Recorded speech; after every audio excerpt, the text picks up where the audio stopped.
This is CBS on Paramount Plus. The riffs are too repetitive, the lyrics make no sense. All the songs are B-sides and the cover art's a mess. There's so much here to tear apart. Listen to it for a week, now that week has passed. It's Why I Hate This Album podcast with Tim and Garrett. Hello and welcome to another episode of Why I Hate This Album, the show where we pick a song or album, listen to it for an entire week straight, and come back here and tell you, the listener, if we hate it, and if so, why. I am one of your hosts, Garrett Harvey. With me, as always, co-host extraordinaire, Donna to my Donna, Timothy Richardson. Donna, how you donning? Ooh, I am donning a little bit nervous this week, Garrett. Why is that? Why nervous? Yeah, real nervous, Garrett. Tom B. Rady and Aaron R. Odgers got what appeared to be matching samurai swords, and I honestly do not know what to make of this. I'm hoping that they are planning on fighting each other to the death so that then I only have to deal with one of them, and hopefully that one is pretty seriously injured. But I'm concerned that they plan on teaming up against me. I would definitely bank on that. Between the long-running feud you have with Tom B. Rady and just the, general mistreatment of Aaron R. Odgers, it's safe to assume those two men are plotting your doom. Yes, but I like to think that they're at odds with one another enough that maybe they don't want to plot it together. Maybe they're separately plotting my doom, and then they have to get through each other. First, one of them is obviously murdered by the other, but before that happens, the victor gets like a hand and a foot cut off, so that I might have a chance. They're big men, Garrett. Both of them are unnaturally large people to not be associated with some sort of professional sporting. But they're not. They're recent college graduates, and they happen to look very similar and behave similar and have similar names to sports celebrities that our listeners might know. Personally, I'm not familiar. Anyway, I guess I live here, so I should follow up. What are you going to do if they come at you? They're both looking at me right now, so I'm not going to say, but... Sorry, that's my fault, Tim. 1 second. Hey, fellas, earmuffs. Everybody earmuffs it for me. No cheats, tight seals. All right, so, you getting a gun? What are you doing? Garrett, they're huge, Tim. You know you're under the floor safe? Yeah. Gonna see if that works. Now, it might literally blow up in my face, but I suspect... Look, dude. I don't want to be a spoil sport. I'm not trying to come down as an old man shouting at clouds. But grenades are almost always a last resort. Well, maybe that's good. Maybe they won't expect it to be my very first resort. I'm thinking of doing it before they come at me, to be honest. Okay. Well, don't just to head off whatever this sword thing is. Okay. Oh boy. Preemptive grenading. Listen, as a strategy, it's fantastic. We're bleeping the word grenade, probably poorly if recent episodes have been any indication. I'm sure everyone can tell that we're both saying grenade. Or grenading. Look, tactically a preemptive grenading of our interns. If you think they're plotting your doom, good idea. Might I suggest be really sure that you can prove they're trying to kill you. And I know to our listeners, this should almost go without saying. For you, let me just say it. Maybe just hide the swords. I think you're trying to buy them time so that they can sword me. I'm trying to not have our living room exploded by grenades. That should be obvious. Oh, you know what? I did say I took one and you immediately said grenades. So I will admit to you now, I did take two. There's two of them, though. It doesn't matter. We should probably move on. Yeah, nothing's going to get solved here. That's obvious. Tim, when not plotting the preemptive strikes against our interns, what song have you been listening to for an entire week straight? I have been listening to the Donnas' December 4th, 2002 single, Take It Off. And I just want to say right up top, this song, it doesn't thematically, lyrically work for this, but musically, this would be a great soundtrack to two interns or two insane NFL legends posing as interns fighting to the death with samurai swords, after which the winner is killed by grenade. Well, that's hardly a prize. No. What do you win? This pinless grenade. Wow. And Tim, after an entire week with the Donnas and their smash hit, I assume, Take It Off, I'm curious. I guess. I'm a little curious. Do you hate this song? I do not, Garrett. Sexy Spring is back on, no matter how hard you tried to derail the sexiness, or at least satirically Sexy Spring is back on. It is unclear, but we will get into it. We'll get all around it this week, Garrett. That's at least accurate. Into the grooves. Garrett, do you hate this song? No, but I kind of hate the suggestion. All right. I think this was a listener suggestion. If it was, you know who you are. Do better. Work on it. I think it was a great suggestion, whoever suggested it. I would have done this full album. I think you suggested it. You don't hate it. I don't hate it. We're going to talk about all the reasons why or why not in just a minute. Before we do, I'm very curious, Tim, prior to this week and the extensive amount of research you and your team, minus two very large, possibly ex-NFL stars posing as interns. Soon to be pieces of interns. Go on. Wow. Prior to this week, when you did all that research without the help of those two gentlemen, what's your history here? Had you heard this song? Did you know this band? What's the deal with you and the Donnas? Yeah, this is one of those bands that I would, if you ask me, have I heard this song? Have I heard this band? I would have answered very confidently no to both. And then you would have put this song on and I would have sung along every single word to it. I remember hearing this a lot on the radio in high school. 94.5, The Buzz strikes again. It's also in a fair number of movies and TV shows that I've seen, some of which I've very much enjoyed. There's The Dodgeball, The Hangover, ABC's Alias, The WB's Charmed, R.I.P. The WB. The point is, this is in a lot of stuff, and it's just there. And hold on a minute. WB gets a shout out, but Shannon Doherty gets snubbed? R.I.P. Shannon Doherty. I don't know who that is. She's in Charmed. Oh. You saw every season. I know the characters' names, Garrett. They put on a flawless performance. I didn't honestly see actors. You saw witches. Yes. I was charmed by it, Garrett. I hate you so much. Garrett, have you heard this song before? Yeah, very similar history. I saw some of the things you mentioned, not charmed. That was a mistake to say, Garrett. We are getting you caught up on Charmed. R.I.P. the WB. And apparently Shannon something. I hate you. Elizabeth? God, how do you Is not that know what who you said? Shannon... No, not Shannon Elizabeth. She's on OnlyFans now. Shannon Doherty. Not ringing any bells. Okay. I know anyway, a Clark Doherty. No relation. My history is basically exactly like yours. Didn't see any of those garbage shows. Didn't know who the Donnas were by name. Couldn't have given you the title to this song. Knew almost every word from the jump. To my estimation, not worth our time on the show. Fits firmly in the who gives a shit column. That is to say, it's completely fine. But we'll get into why that is in a bit. But before we do, that's your history. That's my history. That is to say, that is our history. Before we could talk about the actual song, we need to understand how it came to be. So take me on a journey, help you understand, and most importantly, the listeners, who are the Donnas? How did Take It Off come to our ears? Garrett, the four ladies that would become the Donnas, Donna Brett Anderson on vocals, Donna Allison Robertson on guitar, Donna Maya Ford on bass, and Donna Tori Castellano on drums, were all born in 1979. Donna Brett was from Bloomington, Indiana, but would eventually move to Palo Alto, California in 7th grade. Donna Allison was from North Hollywood, but again would move to Palo Alto as a child. She started playing guitar at 12. Her mom worked for A&M Records, and her dad was a musician who wrote the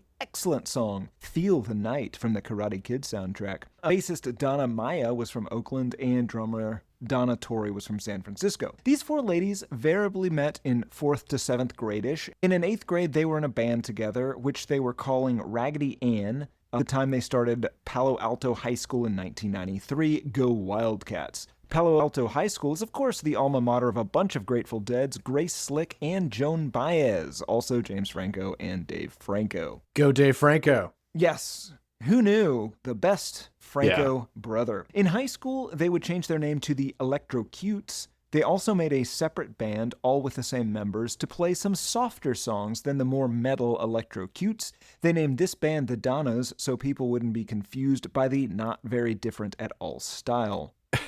To prevent any further confusion, they all took the first name Donna, with the last initials being their actual last initials, Donna, A, R, F, and C. I guess this is a Ramones tribute, although I still maintain that those boys were related. But if you think about it, the Ramones names make sense, because they had different first names, so they could still have intelligible conversations that just weren't referring to each other exclusively as Donna, like some sort of goddamn maniacs. You can't just have everyone have the same name, like the Order of Tim's or George Foreman's family. It will descend into nonsense pretty immediately. I'll argue that Foreman broke the mold. That too breaks into just sheer insanity. Absolutely. That's what I'm saying. Oh, I thought you were saying that one was okay, but you can't do this. The Order of Tim's and George Foreman's family, it's difficult to get things done at our meetings. It sounds like a cult. I'm Donna, and this is my sister Donna. We are all Donna. You can be Donna too. I don't want to be Donna. Still in high school, Garrett, they had a local following in Palo Alto. They worked with somebody named Darren Raffaelli to write and produce their first album, which was released in 1997. That would go on to eventually sell 25,000 copies. They took a week out of senior year to tour Japan, where they were much more popular, as the saying goes. Then they got signed with Lookout Records. They would eventually sign with Atlantic Records. But before that, they released American Teenage Rock and Roll Machine in 1998, which would do even better than that first album, selling 32,000 copies. They released Get Skin Tight in 1999, selling 58,000 copies. In 2001, they released The Donnas Turn 21, moving away from more of the pop-punkish sound that they were doing into sort of a hard rock-ish kind of sound. That would sell 65,000 copies. Robert Christgau, in reviewing it, gave it a single star, and his entire review reads, "Skank hoes get fucked." Jesus Christ. Unclear what he means by that. Noted feminist Robert Christgau. Like, devoted feminist. He's a good man. So Skank strange. hoes get fucked. Okay, thanks, Rob. Finally, in 2002, they released Spend the Night on Atlantic Records now. That would go on to finally chart on the Billboard 200 at 62 and sell 450,000 copies. It also featured the song of the week, Take It Off. They were on TRL, SNL, Leno, and Letterman. They got to do the main stage at Lollapalooza and Australia's Big Day Out Festival, a bunch of other festivals, things like that. The song of the week and other songs for that album were, again, in a bunch of movies, video games, TV shows, again, Dodgeball, The Hangover, Charmed, Alias, Gran Turismo 4, Rock Band, Guitar Hero, etc. They also got to be in a bunch of TV and movies, like playing as the prom band kind of thing. To connect this week to last week, and we rarely mention this, but there's always a direct connection from week to week, like some sort of several hundred degrees of Kevin Bacon nonsense. I would say it's much more like Mr. Show, where there's always one bit that actually bleeds into the next week's bit. Yes, this is just as good as Mr. Show. They had songs in Mean Girls, Freaky Friday, and Herbie, Fully Loaded, a film about a Volkswagen Beetle cursed by an old gypsy woman for collaborating with the Nazis, forced to live out its days suffering with sentience and having to hang out with the likes of Buddy Hackett and Lindsay Lohan. Although, I guess technically Herbie didn't collaborate with the Nazis. He was made in like 1962. It was more of a family curse, a sins of the father kind of thing. His father was Herbert Karpler, SS Automobile. Herbie, your grandfather was a Nazi. Meek. The Donnas released Gold Medal in 2004. That hit 76 on the Billboard 200 and sold about 360,000 copies. What did Robert Christgau write about that? Next stop, Matrimony. Either that or their own line of porn flicks. 1 star. Jesus Christ. He really doesn't respect these women specifically. He did like the album that this comes from. I'm not going to read it because it doesn't actually mention the song. But he gave the album that the song of the week comes from an A-. He wrote some stuff about getting laid and whatnot in there as well. But that makes sense. It makes sense. It's much tamer than the other reviews. Yeah. They broke up with Atlantic Records after that and released their non-pornographic album Bitchin' in 2007. They released Greatest Hits Volume 16 in 2009 and toured with Pat Benatar and Blondie. Then drummer Donna got tendinitis in her shoulder from drumming. Apparently she's a self-taught drummist. she never learned how to hold the drumsticks correctly and as a result injured herself. She had to be replaced. She took this as an opportunity to go back to school. She started at community college in Santa Monica, I believe, before transferring to Stanford and then going to Harvard Law School. She now works in Texas as a post-conviction public defender. So Garrett, she's a goddamn hero now. That is bizarre. Yeah. What a life. Yeah. They claimed they were making an 8th studio album, but that never materialized. Instead, they re-released Spend the Night, and then Donna's singer Donna announced that the band was over and there would be no more music, including any previously recorded material. The end. Singer Donna would go on to be in a variety of other bands that weren't successful, write and record soundtracks for Fitbit. Gino has written Fibtit in our notes. I think he meant Fitbit. Get a degree in psychology from Stanford and a master's in social work and gerontology from UCLA and USC, respectively. She then did the vocals and theme song to That 90s Show, which did not feature noted rappist Danny Masterson. Unsure what Donna on bass or Donna on guitar did after the band. And that's pretty much it, Garrett. Peace and chaos be upon you, my friend. Chaos and peace upon all things that you do and pursue. Good history, Tim. That is to say, it's done. And that means that we can talk about the song. But before we do, just one more thing to do, and that is to play a little bit of it. So if you're not familiar, folks, here it is. The modest hit, Take It Off by the Donnas.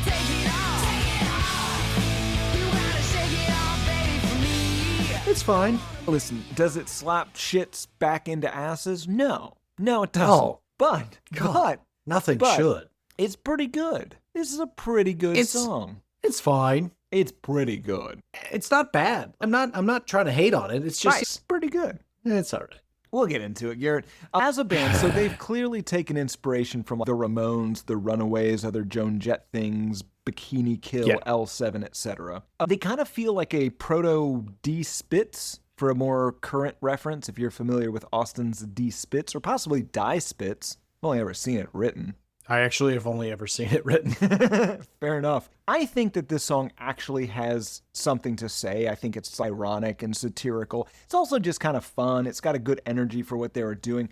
I think that this song could be compared to a proto Wet Ass Pussy. Oh, I see what you're saying. Yeah, they're owning their sexuality. Yeah, but in a way that kind of throws it back in your face. This is when we'll get into it in the lyrics, but this is we're catcalling you. Fuck you, buddy. And Yeah. We'll How do get you into like it. it? We love it. and we'll get into it in the comments, Garrett.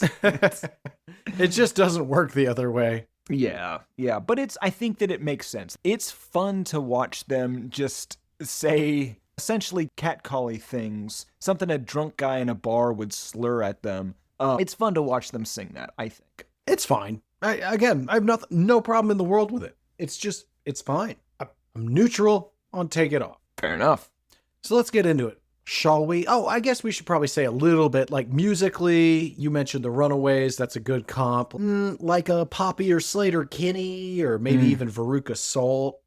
Something in that realm. Yeah, it gets lumped in with hard rock. I don't really know that it almost has, you can kind of get a little bit of glam rock from it as well. It's pop punk, but slightly more on the punk side than the pop side, if that makes sense. Yeah, I would say it's more even pop rock. It's pop hard rock. How about that? I don't know about that hard. I feel like the yeah yeahs are harder than the Donnas. Yeah. I don't know. Pop rock. I don't know. Yeah, great. Nailed it. Good job, everybody. Todd, put that back. Dude, that is a sword. Yeah, Garrett. I'm going to have to do the grade thing. Well, what if I got you a sword? I love the idea of you buying me an authentic Japanese samurai sword. Okay, first of all, didn't say any of those words. I don't have to buy you shit. 1 second. Paul, come here. Go to Soccer 63. Get 2 broads. Oh, yes, 2. You have a sword? Did they get... Hold on. Did they Tim, just I've get them got from things... the bike room? No. I would never give those to any sort of Okay. weapons. In fact, we still have a very firm no weapons rule. They're using the decorative loophole. I shouldn't have included it, but listen, I like a wall-mounted sword. I'm not going to cut that out of my life because these guys can't be trusted. So they're taking advantage. But don't worry. Paul's going to come back. He's going to bring us a couple of 1-2 swords. They're big. They're Scottish broadswords. But I think you can do it. All right.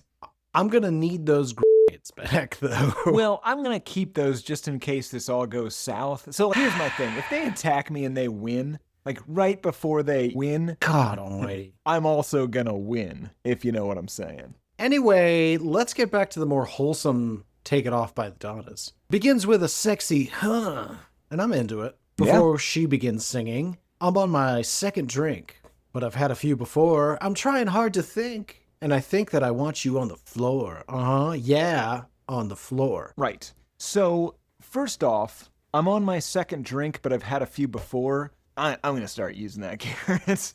That's a good line. For what exactly? For when you're really drunk and don't want to admit to it. I'm on my second drink. Yeah, I've had some before. I got drunk this morning and I haven't slept since then, but this afternoon I'm on drink number 2. Yeah, we may have had several shots in my kitchen before we came to dinner. Mm-hmm. But this is only my second glass of wine. But it seems like kind of the frat guy, but like very specifically, again, we'll probably bleep this name, but something Dodds would say. Like a tipsy junior year Dodds. I can see him saying, this is my second. I had a few before that, but I can also see like Townes Van Zandt saying that. Yeah. So it is a classy way to imply I'm pretty drunk and I want to bang you on the floor. Yes, yeah. And again, it comes off with that I'm kind of being clever. The kind of thing that guys would say a shit ton in the late 90s, early 2000s. That's just sexual harassment. But for whatever reason, there was flirting a time... then? Yeah, there was a time where you thought, if I can have a little wordplay here, it's no longer sexual harassment. Now I'm being charming. And just, you're not. You're really not. I'm trying hard to think, and I think I want you on that. That's not charming. That's not charming. Darling, that's a beautiful dress. You know what would make it look even prettier? If it was balled up in the corner of my bedroom. Oh, you charming man. Not Did you just think of that? Are you a stand-up comedian? The wordplay. Got a real Tennessee Williams here, guys. The wordplay. So she's drunk and she wants to fuck on the floor, which, listen, that's one of those things that might sound cool or maybe you saw it in a movie, but don't. That's probably fun for what? I don't know, 8 seconds? Yeah, you can just get some carpet burns. Carpet burns, tile burns, wood floor burns, laminate burns, splinters. Yeah, although these days it's all compression, Tim. Anyway, that brings us to the chorus, and that's where we get right down to business. Go on and take it off. You gotta shake it off, baby, for me. Come on and break me off. Break me off. 'Cause I get what I want, and I like what I see. That has a really, really drunk guy in a small town bar vibe to it. I get what I want, and I like what I see. Ugh. That is a rape threat. Absolutely it is. What is the break me off part? A piece. So it's a Kit Kat reference. I'm thankful to know that. No, I mean it's ultimately not that, it Tim. is. It's a reference to a thing that was a Kit Kat reference. It's like a secondhand. Yeah, it's more that clever. Well, hold on. It's more that clever wordplay, you see. So breaking off a piece could just mean giving you some time to bang her. Or it could be a more specific reference to breaking off a piece, would be in reference to leaving something with that sexual partner, such as your semen. So breaking off a piece could be, in fact, providing a load or orgasm at the end of the coitus. But you see, they're using the colloquialism of break me off a piece of that Kit Kat bar so that they don't have to be lewd. Cool. I hope I've ruined this for you. Need your love, 1, 2, 3. Stop staring at my D cup. Don't waste time, just give it to me. Come on, baby, just feel me up. Come on, just give it up. So again, more reverse catcalling. And again, we will get into this more in the comments, but this song, I believe to be entirely satire. It will not be interpreted as satire by the majority of male listeners. There's a shit ton of, fuck yeah, these girls, fuck. And it's Poe's law, any like parody or sarcastic thing, expression of extreme views that you put onto the internet is going to be mistaken by some percentage of readers as sincere. By the very people you're mocking. Yes, exactly. And that's an internet thing or maybe just a Reddit thing, but like whatever the music equivalent of that is has happened with idiots on this song. Dude, So it's an everything thing. How many think pieces have we seen now about how Fight Club was irresponsible because it made the bad guys too cool? Oh, yeah. Well, they were cool, Garrett. Oh, look, you make that movie, a percentage of people are going to walk away not getting that Tyler Durden and friends are the bad guys. And unfortunately, when you make them very cool, it's a bigger percentage. But ultimately, I think most people, okay, maybe you didn't get it. Now, well, okay, hey, you insult me. You had this exact same problem with the little Christian Bale film we like to call American Psycho. I wouldn't call it a problem. A lot of... You misinterpreted who the bad guy was in American Psycho. I don't trust that Willem Dafoe. No, you shouldn't. Listen, I'm not saying he's ever a good guy. You mind if I ask you a couple of questions? I believe I was returning some videotapes. Anyway, back to this thing. I'm saying. Hold on. I'm not going to... I want to be really clear. What I'm about to say is not defending creeps at all. But you did remind me of something I did find sort of interesting and very much a product of the time. Did you look at the cover of the album or the single for this? I did, yes. So the cover of the album appears to be like an 80s or at best early 90s teen girl's room, and the whole band is in there having a slumber party. Yep. Okay. But the single is an early 80s wood panel TV with the whole band on the screen. And this is what made me think of the creeps on YouTube. They are all pressed against each other and longingly looking into the camera. As soon as this photo shoot's over, we're just going to fuck each other. And that's obviously not what's happening. But it is very much the vibe that's being given. And I don't blame them. I don't think it's their fault. I think that is 100% what happens when you have a photo shoot in 2000 or whenever this was. Yeah, that's probably true. Look alluring, girls. Yeah, every photo shoot with Britney Spears at the time. Exactly. Like everything was FHM magazine. And what was the other one? Maxim. Yoink or Maxim. It's probably Yoink. I bet Yoink You're was one of watching. them. You know what, Garrett? We should start a magazine called Yoink.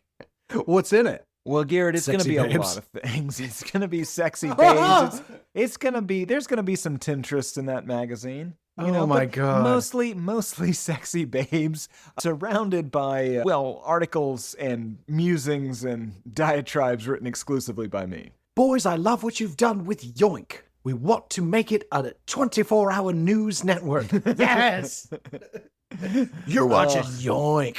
You remember the sandwich shop in Austin when we went down there to film that documentary? And we went to Delaware Subs, a delicious, delicious sub place in Austin. Probably bleep that name so no one goes to it. And they had the Chive TV channel playing. Oh, the right. Fuck is that? Whoever made that decision should be, and I don't say this lightly, murdered. What's crazy is the whole channel seems to just be other people's YouTube videos. Yeah, it's like a lot of like water skiing footage for some reason. The fuck is this? A lot of stupid pet. Yeah, like how is this a channel? Yeah. So yeah, maybe we should start Yoink. You're watching Yoink. I love Sunday it. I morning, love it. it's just you in a tweed jacket with fucking glasses on. Hello and welcome to Timtress. I'm your host, Timothy Richardson, and today we're going to be talking about cans. Big ones, small ones, self-opening, and manual. It won't be on Sunday morning, though, Garrett, because that's when we do an uber serious Meet the Press style show. You're watching Yoink Bang. Welcome back to Yoink Oink, where we're talking politics with a couple of piggies here. All right, piggies. We're into the final round. You got 35 seconds or less to tell me why your candidate isn't going to the trough this election season. I love this show. It will contribute to the downfall of this country, but it's great while it's last. Yeah, and there's no going back at this point. I do like the idea of doing more of a McLaughlin group style. Over to you, Timothy Richardson. War to Iran. Good idea or wasting time? Well, I think talking too slowly, turning things over to Gino. Gino, dead asleep. Over to Tom B. Rady. Tom B. Rady, Iran war, pro or against. Well, I think there's a lot of nuance. Too bad, Tommy. Yeah, he would just brandish a sword. We know where he's from. Anyway, Garrett, it goes back to the chorus. Go on and take it off. Take it off. You got to shake it off, baby, for me. Come on and break me off, because I get what I want and I like what I see. Followed by a bitchin' guitar solo. A fine, if not slightly below average guitar solo. It's pretty good, Garrett. What's going on? Are you being paid? Listen, are you taking points off because they're ladies? Is that what's going on No, here? okay. Do not try to wrap me in your misogyny blankets. You are the misogynist. That's not true. Are you, That's not Tim? true. I am here for the betterment and advancement of women. That's what Listen, our show is founded on.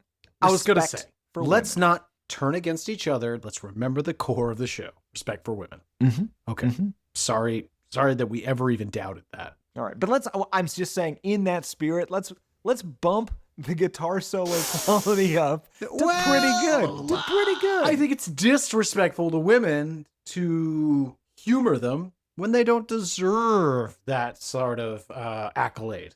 It's not to knock it. It's an adequate solo. But let's not juice it. Don't juice it, Tim. Don't juice that solo. Garrett, I feel like this is the same argument you were making when we discussed the percentage of women that should get to go to college. It was No, let's just stop now so that we don't have more to bleep. What's wrong with you? That was never said. Good God. And I Anyway, was firmly on anyone, and you were just very strict about 15%. I still don't get the math. Anyway, Garrett, there's a pretty bitchin' guitar solo after which we get the bridge. Forget the application. You're the right guy for the task. And let me take you on vacation. Just do it. You don't have to ask. This is an irresponsible hiring or dating process. I was going to say, I like the idea that this whole song has been sung at a guy who is interviewing for an office job. Look, I'm very flattered, but do I have to do this to get the job? Will I not get the job if I do this? Again, though, that actually is, that's good satire. Because that would actually make sense with what women currently, but more so in 2001, 2002. We're going to need you to dress real sexy for this secretary position. I don't know if that's necessary. Have you seen Fox News anchors? That's what we're going for. Just, ugh. Why, though? This is a workplace. Why do you have rules about seeing my toes at work, and why are those rules in the pro column? Fucking weird. It's weird. I'm gonna need to see them though. Okay, I'm gonna need to see those little tootsies. Those little piggies. God, some people really do like feet. That is not for me. It's very strange though, because if your biggest fetish is something that people are just like openly showing, like people walk around in sandals all the time, that's got to be weird, right? It's Boner City. Yeah, it's just an odd way to live. Just be like, yeah. They're unsuspectingly just walking around with the bit that I like the most out. Yeah, I'm trying to think what would be as equally ubiquitous. Earlobes. Oh, I guess those are a little more ubiquitous. Yeah, well, let's say Elbows. like you like earlobes, but not the gross, tatchy ones. Not the pierced kind. You like them clean, unencumbered. I like a virgin lobe. That brings us to the music video, Tim, and let's see if you continue to hold water for this band for no apparent reason. It's not a very good music video. It's pretty good though, right? Come on! Listen, I'll admit that the Battle of the Bands thing is a bit played out now, but was it in 2001, 2002? Uh-huh. Yeah, a little. It was a little. Yeah. I'll admit that. But they do a trope well. Welcome back to Why I Hate Being Gaslit. I'm one of your hosts. With me, as always, Timothy Richardson. Yes. All right, okay. Let's get into it. Won't take long. So we are at a battle of the bands at a local high school. Punk band is wrapping up as we begin the music video. And they all is get that twos the and Donnas dressed as a punk? Okay. Has to be. They all get twos and threes as they slink off stage, and we see that the judges are the Donnas as well. The Donnas, as the band, actually then take the stage and start playing for the 14-ish people in the auditorium, and they couldn't care less. Then in walk the Donnas again, dressed as teenage boys, and they're throwing paper balls and being very rude to this band. Absolutely. Then suddenly the boys are on stage playing, and the band's sitting in the auditorium seats. Well, yeah, it's the boys' turn now. Right, but they're still playing the same song. Absolutely. Was one of them wearing some sort of novelty double-billed trucker hat? Yes. Now, Or possibly 2 hats. I think it was a double-billed hat. That's disgusting. I know it sounds crazy, but I'm pretty sure that was not a hat on top of a hat. I think it was a hat that had 2 bills that came off your forehead at 45-degree angles. And I would just like to say, you're always looking for ways to look dumb. A new look. Yeah, I think we said That's the true. same thing. That's true. I don't mind dressing like an idiot for my own amusement, and apparently Tim's. That is beyond stupid. Yes. It defeats the purpose of a hat. Okay, back to the music video. The boys are then back in their initial seats. But also, Garrett, so the boys, the Donna boys, I guess we could call them, the Donalds, The boy Donnas. they wrap up, and they do pretty all right, which is weird. Why did they do so all right? They played essentially the same song, but like a very low-energy, shitty version of it. And the judges still kind of liked it. Oh, I just assumed that it was back to the women before the judges scored it, but who cares? Who cares? Still really just talking about that double-billed trucker hat. Yeah, it's really pissed me off. So then the judges give them 9s and 10s, and the ladies get the trophy, and then they throw the trophy at the boys in the crowd, who is also the ladies, as they do a slow-mo walkout. And it's not very good. It's pretty good, though. It's not great. No one's saying it's great. No one's saying it's great. It's pretty good. Are you in the Donnas? What is I'm not. happening? No, Garrett, I'm a boy. It's an all-girl band, famously. Now you are. No, Okay. no. You're going to imply I did some sort of sorority boys thing, which is, to be clear, pretty damn good movie.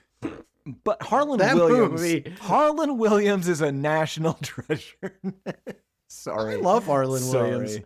I know you do. I was mocking you. Yeah, I was going to say, you've talked a lot of shit about Harlan Williams over the years, and I will always come to his defense. He taught me how to do the Wookiee call. Yeah, he did.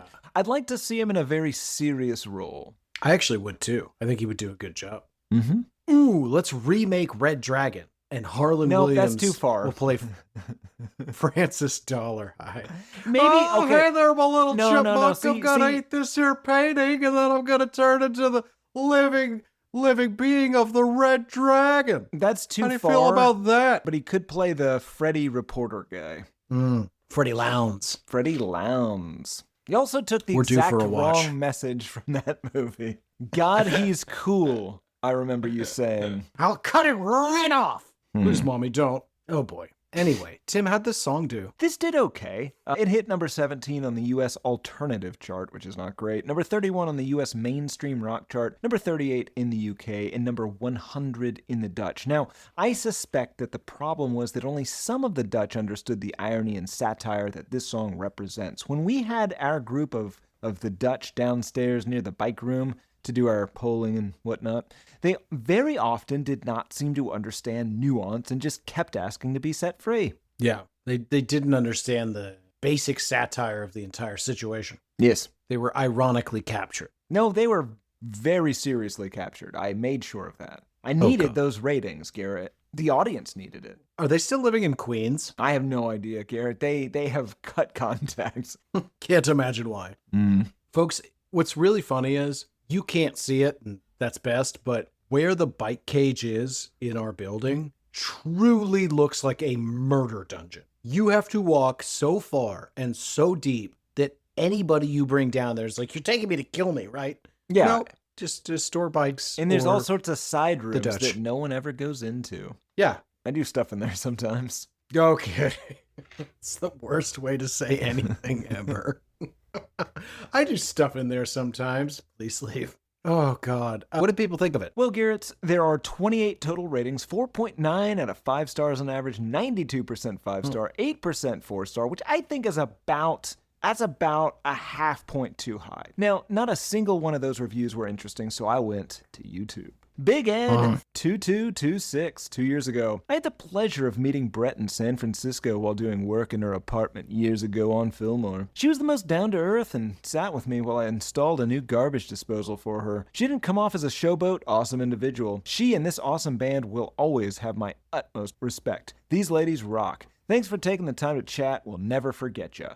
Now, it's possible that the reason she didn't come off as a showboat is because they didn't really make it that big. Yeah, she was a moderate success. I'm not knocking it. Yep. We all know that song. Congratulations. She's not a superstar. Nope. Blast Beat Industries 3191 7 years ago. It's 2019 and I'm still taking it off. My employer doesn't appreciate it, but I'm comfortable with it.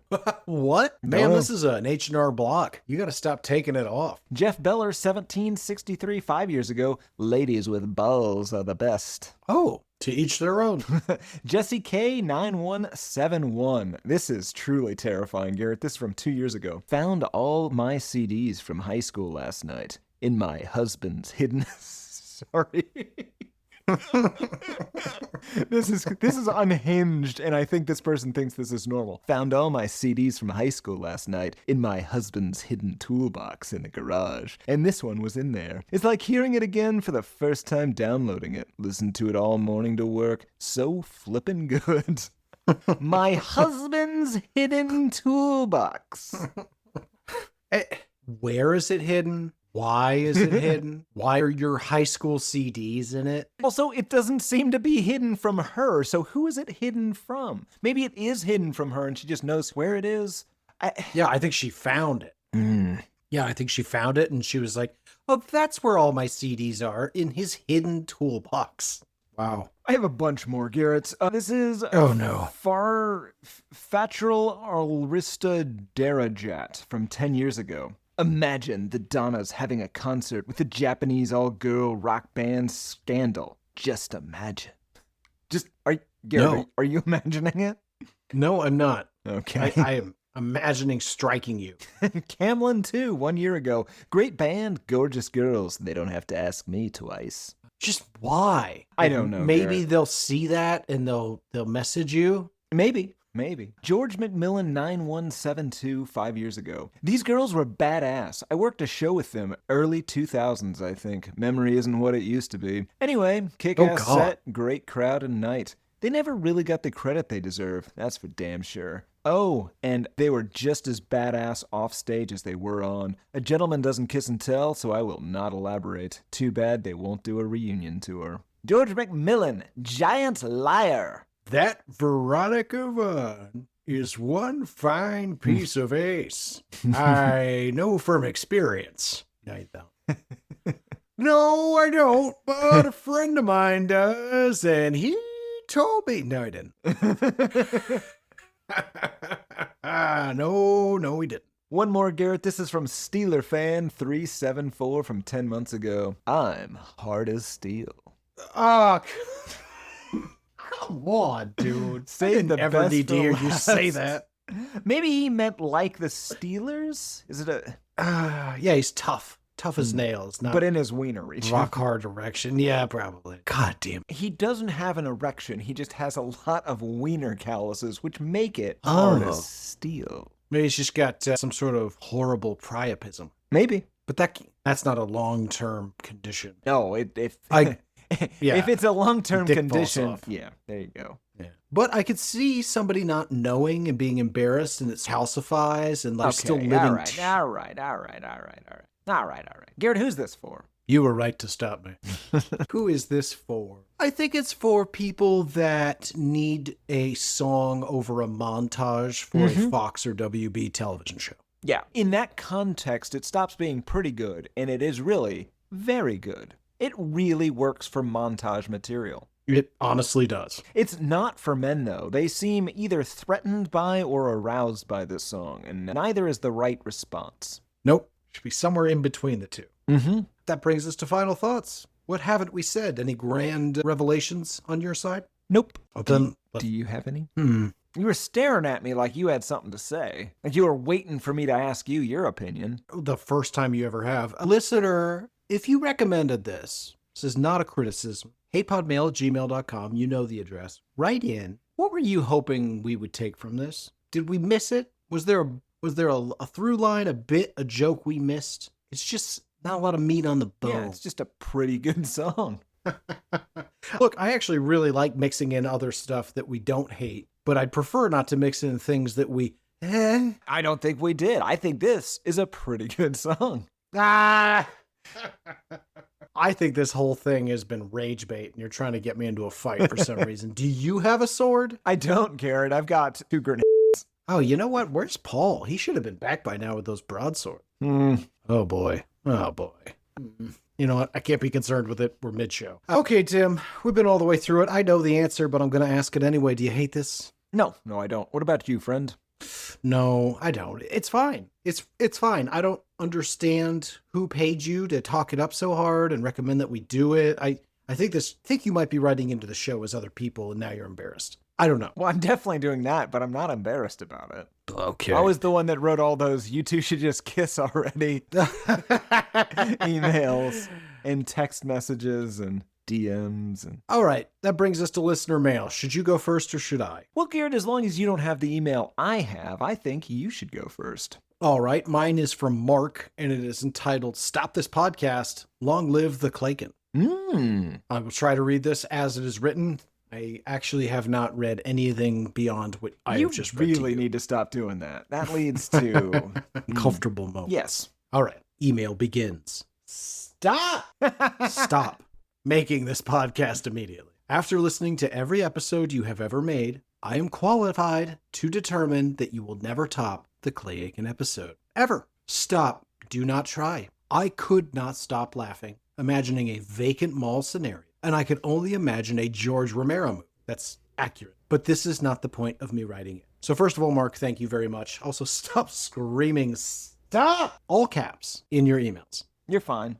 You're okay. You can yell it. Mark continues. My wife and I enjoy fun bedroom games. After dark. You have to, actually, technically it's after dark. You have given me a tremendous finishing move. Oh, dear. Anytime she is about to quote unquote get there during the act, I'm gonna whisper in her ear, time to shine. Okay. If that doesn't fuck up the moment, I don't know what will. And I will continue to do it every time. My master plan? I'm gonna Pavlov dog her and see if I can make her orgasm in random situations by merely whispering, time to shine. That's not gonna work. It's gonna be the opposite of what you want. Yeah. Walking through the grocery store? Time to shine. Dinner with her parents? Time to shine. This could be the most tantric thing ever. And we have the Claken to thank for. Dude, it's going to be the opposite of what you think. Yeah. You're going to break her sexiness. All kidding aside, I never wrote into a podcast before, but this was damn funny, and so I had to send a note of appreciation. Thanks for the endless hours of laughter and the hard work. Well, thank you, Mark. That was very funny. Listen, I love when our listeners whisper things to each other while they're inside each other. Nothing makes me happier. But for your relationship and your sex life, let me just say, maybe don't do your thing. If you've already started, I'm not telling you to stop, and I'd love for you to write in and tell us how it's going. But if you haven't started, because you wrote us such a nice email, maybe don't. Disagree. Wow. Now, Tim, you have struggled to maintain a serious relationship with anyone ever. That's not so true. Perhaps. What are you talking about? Well. I'm happily married. Now, am I allowed to live with her? No, because I have to do this show and, You are obligated to the show. I've got I don't priorities. want to have this conversation. Listen, I have my priorities straight, but I'm just saying. Okay. Just feel like you were going to bring it up. That counts. I don't think it does. It's very unhealthy. Yeah. Now, listen, am I in a long-term relationship with a woman that I don't get to see on a daily basis because I live with you? Of course. But that's not as weird. Tim, did you get an email, or are you just gaslighting me entirely? I did. I got an email from Kathleen, and it's entitled, I'm something of a candlestick maker myself. What? I'm so excited. I had forgotten about the infamous 5-7 years old now candlestick maker. Yeah, this was the Dashboard Confessional episode, I believe. Good episode. All Classic balls, episode. no cock or whatever it is. Dear G-Bag and T-Spot, my brother and I have both adopted shit's hot snakes to describe things we deem great, and it has gone over so well that I believe he is one more dumb joke away from finally listening to you two spout your delightful, increasingly, and at times alarmingly gay nonsense. I've been listening to all... I don't know. I'm just reading what they said. I've been listening to all the episodes I've missed since discovering y'all in 2018. The Bela Lugosi's Dead episode has me thinking Roberta Flack's Killing Me Softly is a goth song about a normal woman falling in love with a goth man playing piano at the bar. While listening to your Ray J I Hit It First Prepisode, I thought it'd be important to let you boys know that while Billy Ray J enjoys Lewis and Clark play, Kim K enjoyed what I like to believe K-Way refers to as spelunking. And that is why she chose him instead.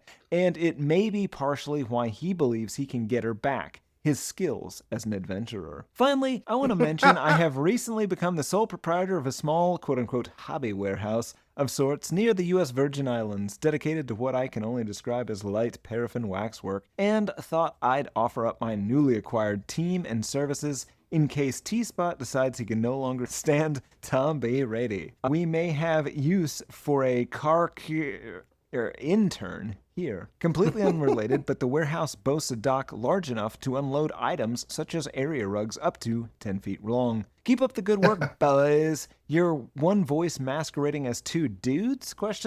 Has me hootin' and hollerin' for the last 8 years. And I hope you never stop putting these episodes out. A lot of people seem to say that recently. I don't know why. What's gonna happen? I don't know. While I cannot promise to get you more listeners, I can promise you all of my listens. Some album recommendations for you. Album Charlie Puth, 9-track Mind. Single Roses by Outkast.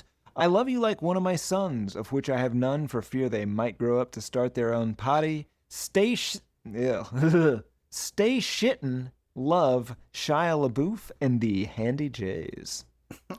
I'm just pretty unhinged. What's a hobby warehouse? It's a place where you rent out a large space so you can do your work unencumbered by looky-loos and the fuzz. Oh, interesting. So, I hope this person writes in again. Do you make candles? She does now, Garrett. That's what she does in her hobby warehouse. I want to know what kind of candles. Man-sized candles, Garrett. Mandels. Oh, my goodness. I had forgotten about the candlestick maker. That looking back even today, what a terrifying situation that would be. Giant human candles. Here's the thing. In that episode, I proposed that it was about a serial killer named the Girlfriend Gouger. And then you immediately one-upped me with a candlestick maker. Like, enough that I was just like, yeah, no, we'll throw my bit in the garbage. That's funny. Let's talk about making people into candles. Oh, God. Lunatic. It's a great email, Tim. I guess you say some pretty gay stuff. That's not true. Oh, not any gayer than see, you say. You don't he's so much gayer than the things I say. What are you But we can agree that they're both on a sliding scale, a spectrum, if you will. Sure. And look, I don't care. I've become very used to it. You can't be friends with a guy this long and not notice the lingering stares. and not let it lead to something more. I get it. No. I see that. That is what I'm talking about. I'm used to that. I don't even hear it anymore. I just move past it. Look, I respect your tenacity. I'm gonna get you. Listen, I feel like that would be the dog that caught the car. Now what, fella? You're so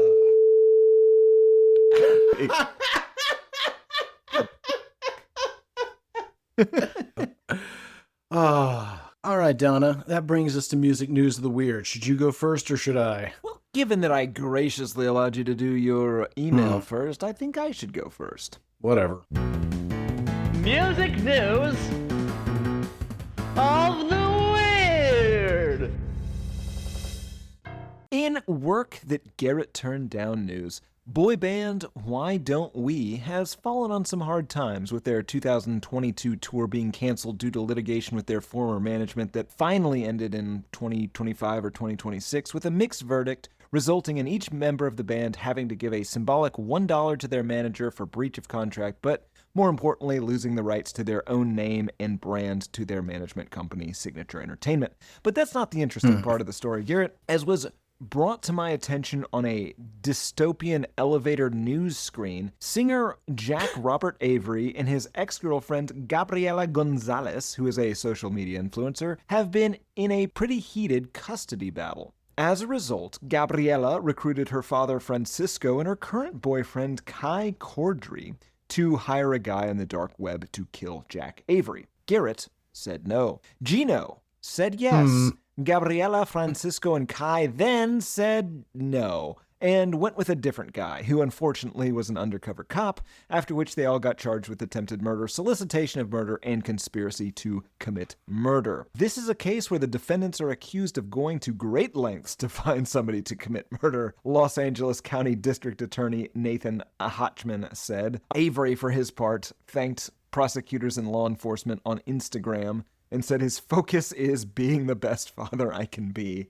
If convicted, all three defendants face life in prison. Garrett, you've told me this. You've sat me down and told me this, to never hire a hitman on the dark web, because they are all, in fact, undercover cops. That is true. I have questions, and I'm gonna guess you don't know the answer, but I'll ask it. Does it happen to say how much they agreed to pay? It was $10,000 and then another $4,000. And that's another, listen, Yeah.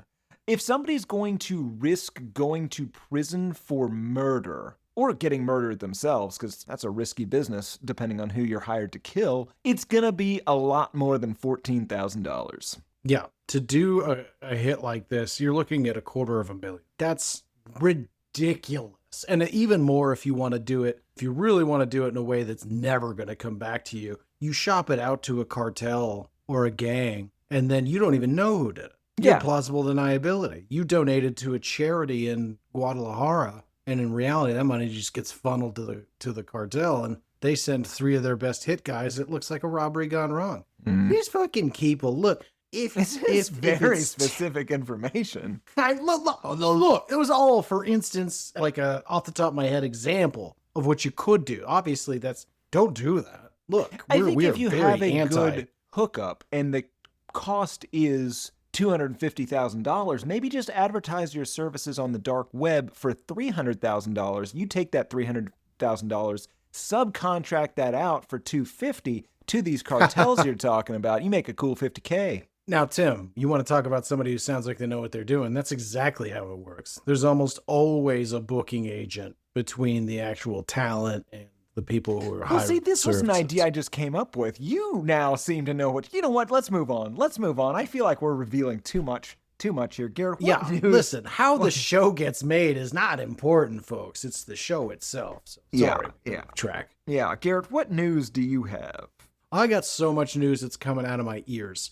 Now, Tim, I'm sure you heard a few weeks back that Miss Britney Spears was pulled over and the police thought something was amiss. Mm-hmm. Well, she was arrested that day for driving under the influence, and recent arrest records were obtained by the show. And look, I don't want to dogpile. What I'm about to read is just to remind everyone that maybe we shouldn't have freed Britney. The singer, 44, admitted she had in fact consumed one mimosa several hours before her March 4th arrest in Ventura County. But she did deny that she was intoxicated behind the wheel, and the arrest report from California Highway Patrol states that they found a unprescribed prescription for Adderall and an empty wine glass in Miss Spears' convertible BMW.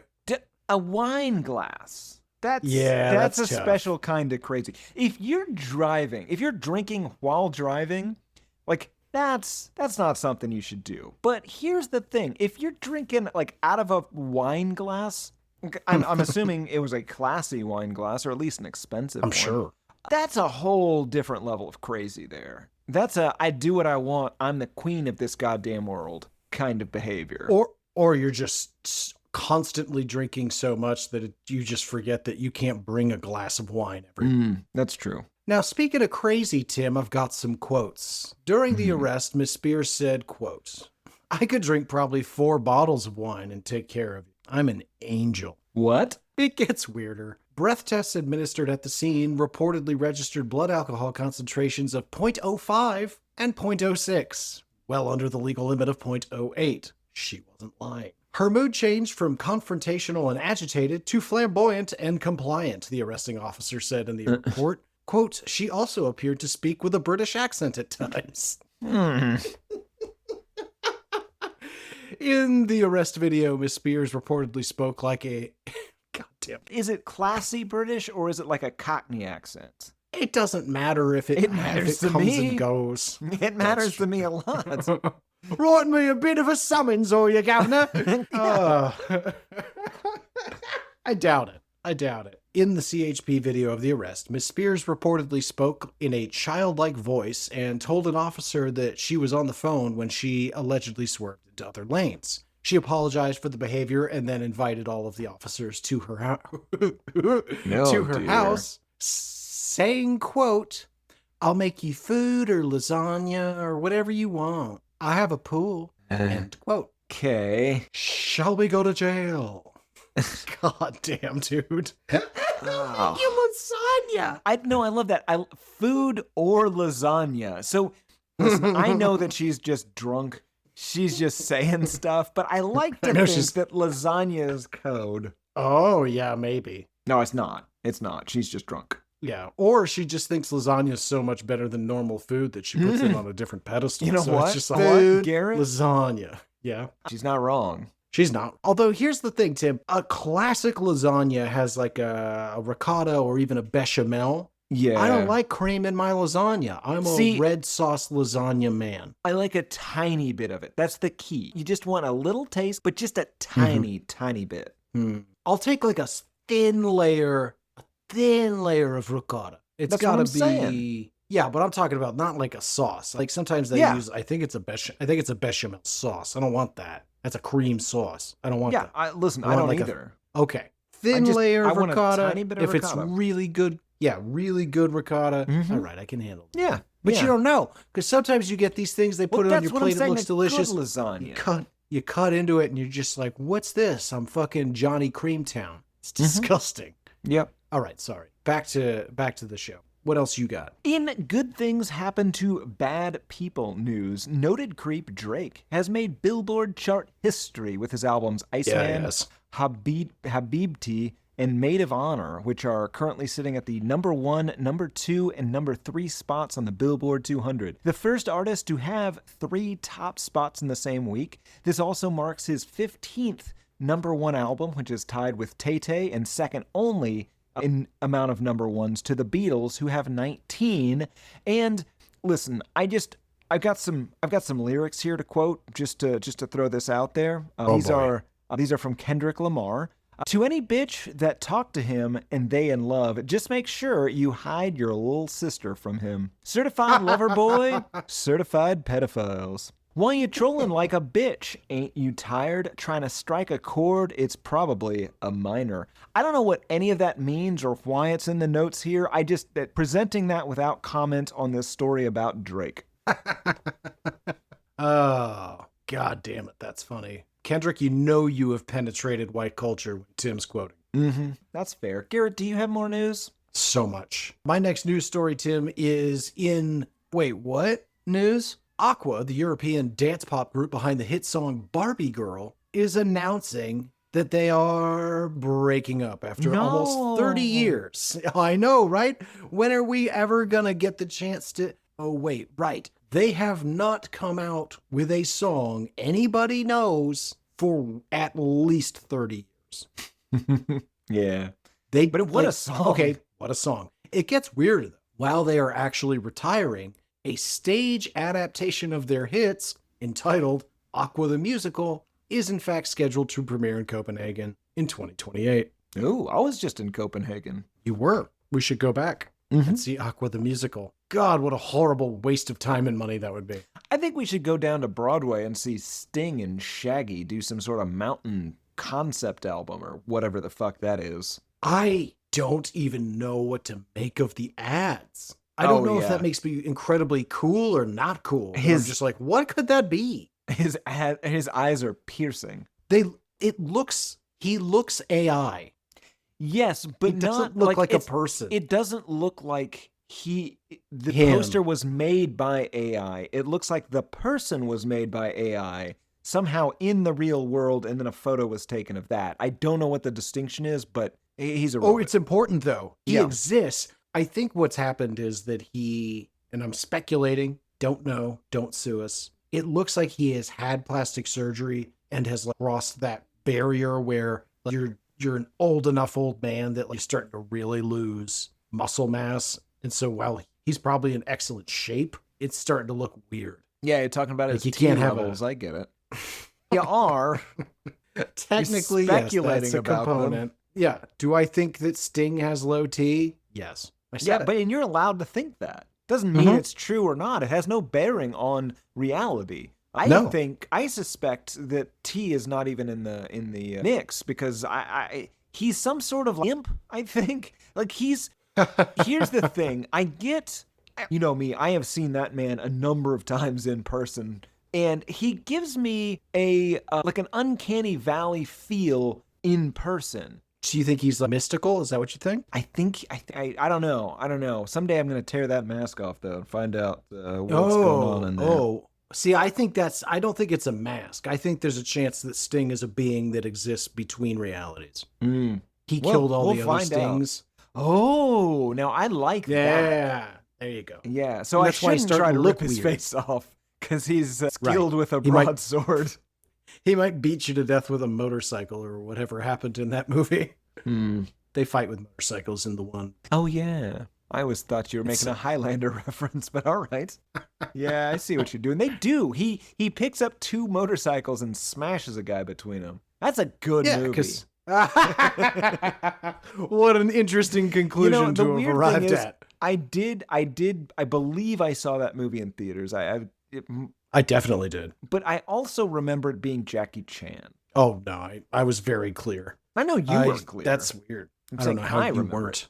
Tim, what other news you got? In additional legal news, Garrett, 1877 Cars for Kids ads are technically music and no longer legally allowed to be broadcast in California after a state judge ruled that their ads are false advertising and they have faced litigation and investigations for misleading fundraising practices. Now, the ads seem to imply that the cars will be for kids, that they will be helping underprivileged kids from all over the U.S., but as bringer of the suit Bruce Putterbaugh, terrible name, found out, that's not really what they do, allegedly. Apparently, 1877 Cars for Kids often spends a lot of their money funding something called URA, a Jewish nonprofit that basically just organizes gap trips to Israel for tri-state area rich kids to the tune of about $45 million a year, and allegedly funneled $16.5 million into buying buildings in Israel. Now, Cars for Kids was ordered to refund Bruce Putterbaugh's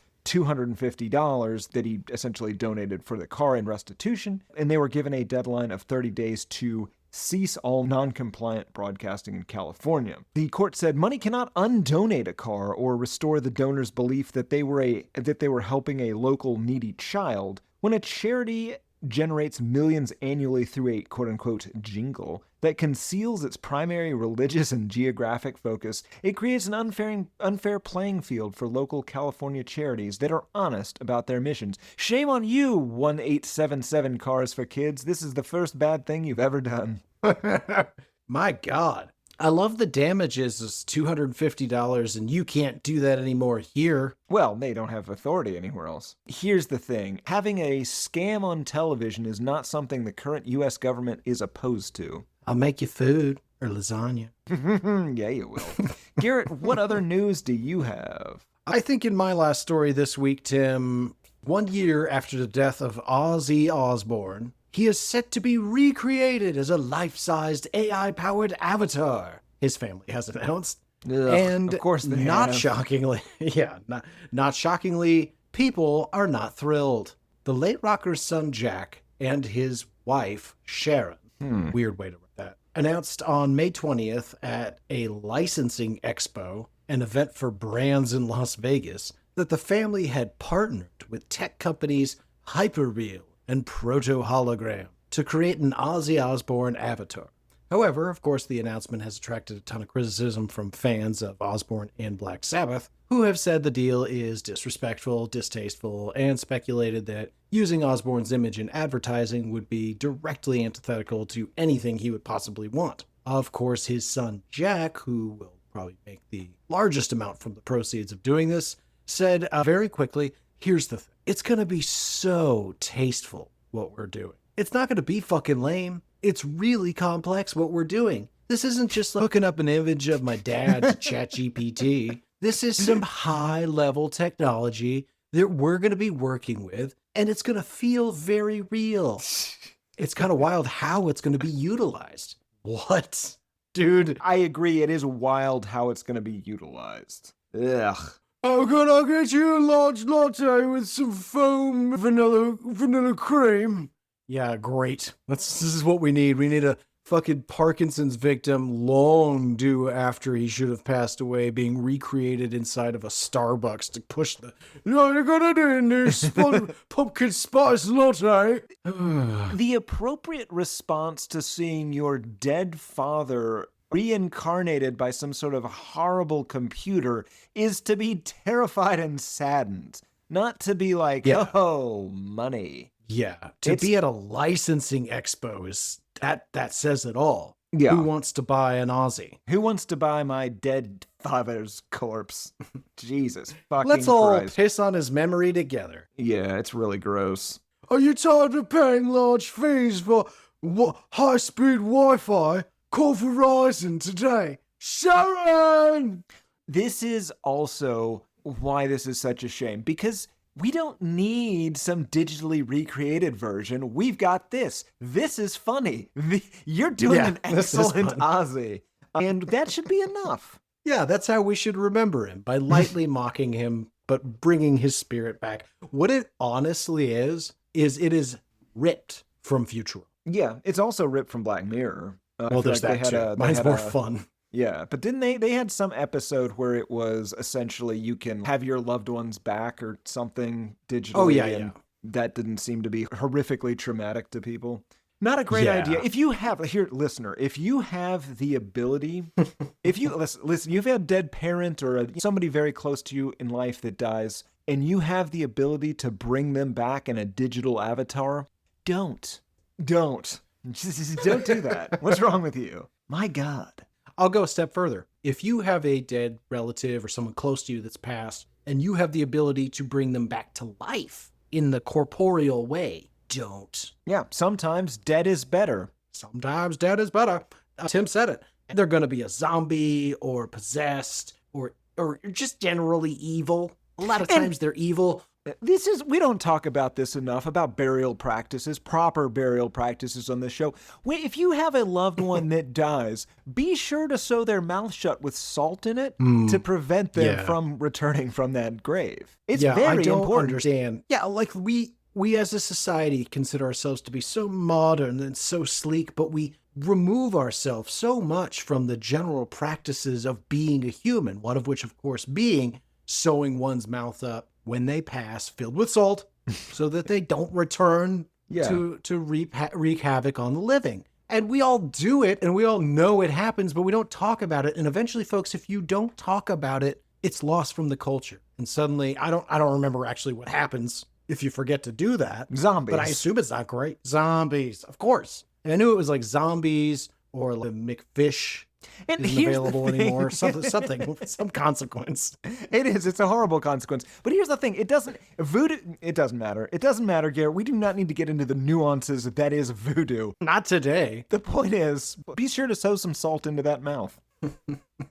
I think that's in Leviticus. Okay, Tim, do you have any more news for us today? I have one more story, Garrett. This is news that sounds like a joke, but God, I hope comes true. The Michael Jackson movie that ended in 1988 did so well that according to Deadline, there's a plan for a Michael 2. Lionsgate Studio Motion Picture Chair Adam Fogelson said the company is, and I'm quoting here, really excited about the progress we're making on a second Michael film.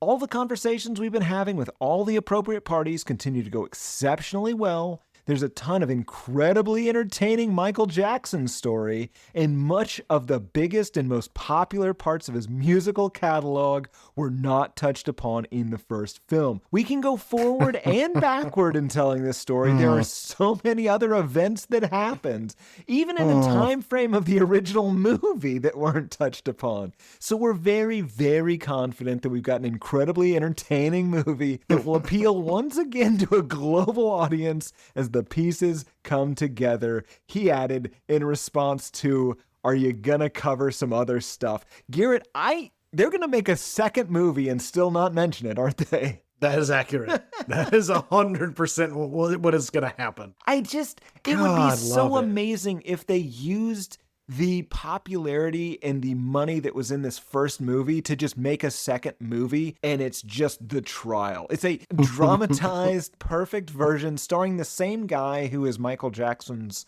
nephew, maybe? I think, or great nephew. I don't know, something. But we're gonna do it. We're gonna do every aspect of his life. And we're gonna do it. We stopped in 1988 because we wanted to make a full movie, and that's 2 hours. That's the stopping point. After that, just like Neil Young's archives, we're hitting 89 to 2005, and it's gonna get weird. We're gonna do it Avatar style. We're gonna film it all at once, and we're gonna chunk it out every 18 months. 2 more years in the saga. Oh God! Please don't do that. God. It's gonna be a John Grisham style legal drama. We're going to spend the next 3 movies in the courthouse, and we're gonna show it. We're gonna show the evidence. Oh, okay. Wait. Ew. Oh God. Yeah, it's not good. It's not good. Ignorant. So very little dancing and music happens for 20 to 30 years of that guy's career. Yeah. Honestly, I'm trying to think. Let's see. Well, he died. It's 2009, I think. Somewhere in that neighborhood. Oh, wow. God, that was a while ago. Yeah. So basically the last 15 years. Well, if you believe that, if you believe the lamestream media. All right. And on that note, my final story is just a moment of respect. A remembrance for Mr. Robert Bass. Rob Bass, one half the seminal Harlem duo, Rob Bass and DJ Easy Rock. He died on Friday, May 22nd, after a very private and brutal, I'm sure, battle with cancer. He was 59 years old. If anybody's curious who the fuck I'm talking about, and you're familiar at all with the song It Takes Two to Make a Thing Go Right, he is the guy who wants to rock right now. His name's Rob Bass, and he came to get down. He's not internationally known, but he is known to rock the microphone. Absolutely he is. And I would just like to say that It Takes Two is 85% of the inspiration for us forming the duo that we have. It Takes Two. Yeah, not the podcast. No, our our friendship. Yeah. Right. So that's going to do it for us this week, folks. As always, before we sign off, we like to announce which album we're going to be talking about next time we get together, which, apologies, is going to be 2 weeks from now because Tim is going somewhere. I don't remember where, and personally don't care to know. Maryland. That plausible. God damn it. We would have called that plausible deniability. Anyway, wheel out the hopper, roll them balls, and select, if you will, sir, the bingo ball of fate. What album will we be talking about 2 weeks from today here on the show? We are going to be talking about Theory of a Dead Man's Scars and Souvenirs. I don't know what most of that means, but that's what we're going to be listening to. Theory of a Dead Man's Scars and Souvenirs. And as Garrett said, I won't be here next week because I will be in Maryland. But God, listener, he has promised to release 3 separate solo casts in my absence next Tuesday, Wednesday, and Friday. So enjoy that. You're in for a wild week. I've seen some of the topics that he's been researching, and listen, it's gonna be great. I can't wait to listen myself. I hate you. I know you don't listen to my shows. What the fuck did you just read? What even is that? Theory of a Dead Man, Scars and Souvenirs. It is rare that I can say this honestly. I don't know which is the album and which is the artist. Don't tell me. I'll be surprised. All right. But that's going to do it for this week, folks. As always, please rate, review, subscribe, tell your friends to listen, steal their devices, download the show, subscribe on their behalf. That's legal, right? As long as you're friends. Don't do it to strangers unless they're not looking. Please reach out to us, hatepodmail@gmail.com. We want to hear from you. What do you like about the show? What do you not like about the show? What do you hate about Tim? That's always funny. Weird stories, associations we have with these songs, albums, artists, or the odd theories we have about all 3. We'd like to hear from you. You can also reach out to us on Instagram. That's HatePod. Twitter's Album HatePod. I'm G Harvey Tweets. We got subreddits, Discord servers. We're on the internet. You can find us there. We're not on TikTok. Maybe someday, but hopefully never. But until next week, I've been one of your hosts, Garrett Harvey. I have been the other, Timothy P. Richardson. And on May 3rd, 2026, Garrett P. Harvey said, "They know what I want them to know." I don't remember what I was talking about, though. I don't remember exactly what you were talking about, but you were saying that to a congressional subcommittee at the time, so... Oh, come on! It's true! It was a closed-door session. That's why we don't remember what you were talking about.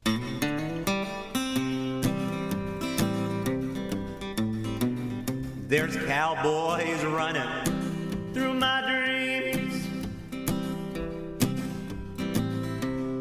Nothing's quite the way it seems.